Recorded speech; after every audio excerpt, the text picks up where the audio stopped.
Salut à toi, bienvenue dans cet épisode numéro 4, déterminer la forme canonique d'un polynôme du second degré. On est dans le chapitre le second degré en première spé maths. C'est parti. Dans l'épisode numéro 3, on avait étudié le sens de variation d'une fonction polynôme du second degré et pour cela, on avait besoin de la deuxième forme qu'on appelle la forme canonique. F de x est égal à a facteur de x moins alpha au carré plus bêta. Pour trouver la forme canonique, on part de la forme développée et on applique ces deux formules. C'était une méthode plutôt facile, sauf que beaucoup de profs ne veulent pas que vous utilisiez cette méthode. C'est pour cela qu'il y a une autre méthode plus difficile et plus rigoureuse pour les élèves qu'on appelle la méthode par complétion du carré. Ça sonne un peu trop scientifique et ça peut faire peur, mais t'inquiète pas, je vais te montrer étape par étape afin que ça soit facile pour toi. J'espère que tu es prêt, on y va avec un exemple. F de x est égal à 3x au carré plus 12x moins 7. Première étape, on factorise par a les deux premiers termes. Pourquoi ? Parce que dans notre forme canonique, il y a un a ici qui est fois une parenthèse. J'écris ma forme développée, on prend les deux premiers termes, ici notre a vaut 3, et on va factoriser par 3. Je te rappelle la technique pour factoriser avec un facteur commun. Je réécris f de x pour que tu puisses mieux voir la factorisation. Ici, k est égal à 3, je vais factoriser par 3. Et ça va donner 3 facteurs de x au carré plus 4x, fermez la parenthèse, moins 7. Petit problème qu'on peut avoir, c'est si a n'est pas un facteur commun dans les deux premiers termes, comment on fait ? Si par exemple j'ai f de x est égal à 3x au carré plus x moins 7. Ici, le a vaut 3 et il n'est pas du tout facteur commun de 3x au carré plus x. Et c'est là que la méthode par complétion du carré peut devenir plus compliquée pour les élèves. Quand c'est comme ça, il y a une petite astuce. On va en fait un peu forcer la factorisation. Je montre ça. F de x égale. Ici, on a 3x au carré, donc je peux l'écrire 3 fois x au carré. Ensuite, ici, on a plus x, c'est là où il y a le fameux problème. Eh bien, je vais forcer en faisant 3 fois quelque chose. J'oublie pas, je mets le x. Et en fait, comme j'ai fait un fois 3, donc je peux pas rajouter un fois 3 comme ça, il va falloir que je le compense. Et du coup, pour le compenser pour que ça fasse x, eh bien, on va rajouter un tiers.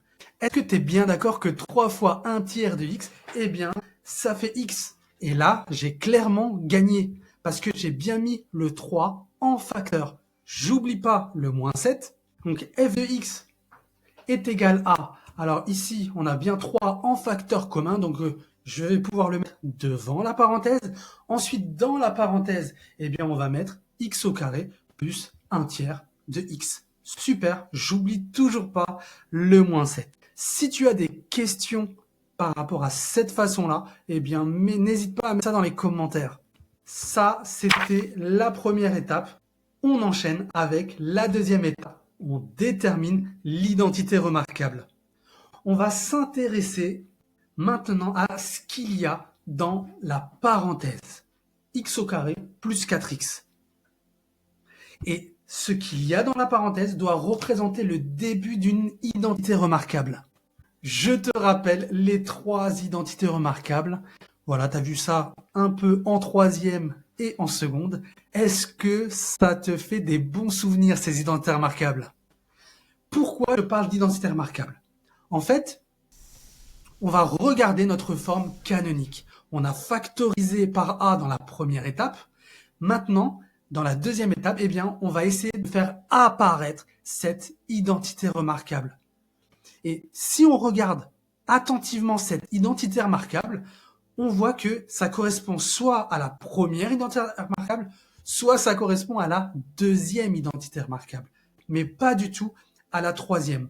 Pourquoi ? Parce que dans la troisième identité remarquable, il n'y a pas de parenthèse au carré. C'est pour ça qu'on va éliminer la troisième identité remarquable. Ok, maintenant je vais écrire ce qu'il y a dans la parenthèse. X au carré plus 4x. Ça, c'est le début d'une identité remarquable. Donc soit ça va correspondre à ça, soit ça va correspondre à ça. Et en fait, ici on a un plus. Donc je regarde mes identités remarquables et ici on a bien un plus dans la première. Donc du coup la première identité remarquable va correspondre. Alors que la deuxième, non, parce qu'on a un moins ici. Du coup la deuxième identité remarquable est éliminée. Finalement notre x carré plus 4x eh bien, correspond à la première identité remarquable. Le but à présent, c'est de trouver combien vaut A et combien vaut B.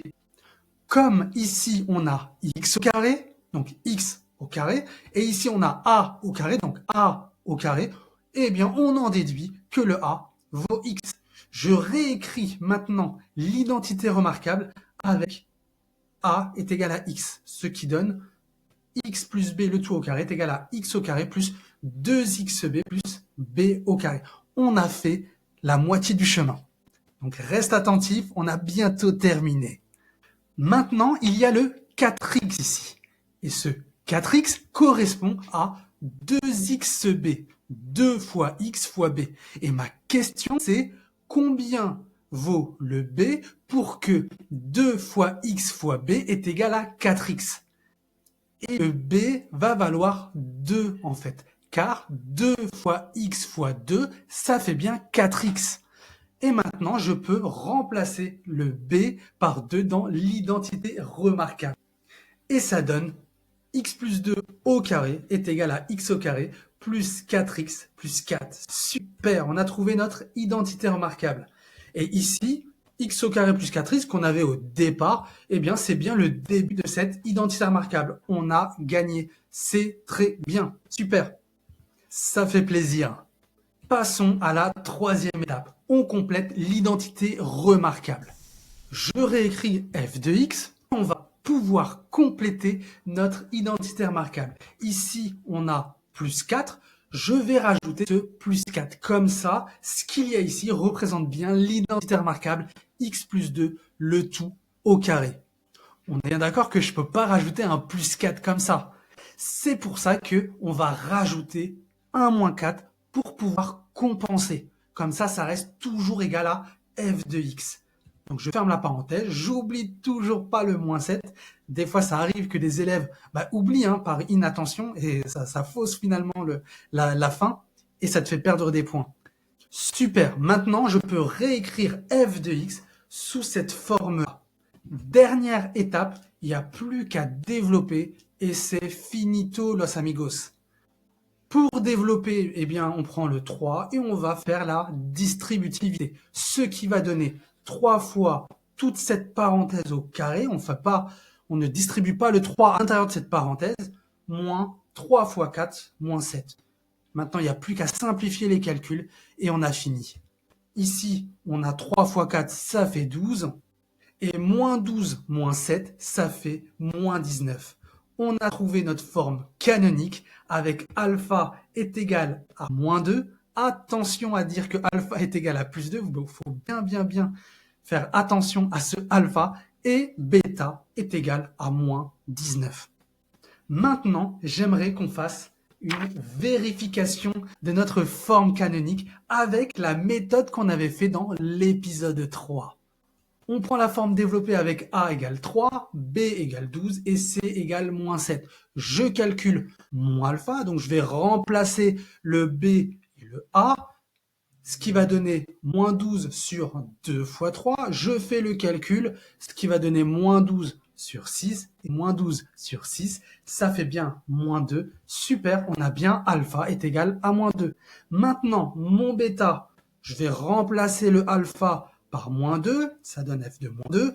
F de moins 2, je prends l'écriture de f de x et je remplace tous les x par moins 2. Ce qui va donner 3 fois moins 2 au carré, plus 12 fois moins 2, moins 7. Ici, attention aux parenthèses avant le carré. Si tu ne mets pas des parenthèses, ça va fausser le résultat.